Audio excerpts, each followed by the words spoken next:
குடியாத்தம் நகராட்சிக்கு வரி பாக்கி செலுத்தாத 10 கடைகளுக்கு அதிரடி சீல் வைப்பு, ஆணையாளர் நடவடிக்கை. வேலூர் மாவட்டம் குடியாத்தம் நகராட்சிக்கு பொதுமக்கள் செலுத்த வேண்டிய வரிகளான வீட்டு வரி, குழாய் வரி, காலிமனை வரி, வணி வளாகம் வரி, கடை வரி உள்ளிட்டவைகள் கொண்டு சுமார் 1 கோடிக்கு மேல் நிலுவையில் உள்ளது. இதற்கிடையே நகராட்சிக்கு தொடர்ந்து வரி பாக்கி அண்ணா தெரு, ஜிபிஎம் தெரு, அம்பாபுராம், தினசரி பஜார் சாலை உள்ளிட்ட பகுதிகளில் உள்ள சுமார் 10 கடைகளுக்கு சீல் வைக்கப்பட்டு நோட்டீஸ் ஒட்டப்பட்டது. இதில் நகராட்சி ஆணையாளர் மங்கையர்கரசன், நகராட்சி மேலாளர் சுகந்தி, வருவாய் ஆய்வாளர் ஸ்ரீதர் ஆகியோர் கொண்ட குழுவினர் நகரில் பல்வேறு பகுதிகளில் அதிரடியாக வரி வசூலில் தீவிரமாக ஈடுபட்டு வருகின்றனர்.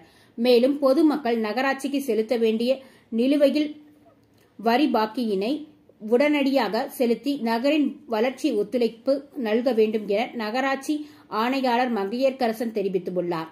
தவறும் பட்சத்தில் குடிநீர் குழாய் இணைப்பு துண்டிக்கப்படும் மற்றும் மேல் நடவடிக்கை மேற்கொள்ளப்படும் என ஆணையாளர் தெரிவித்துள்ளார்.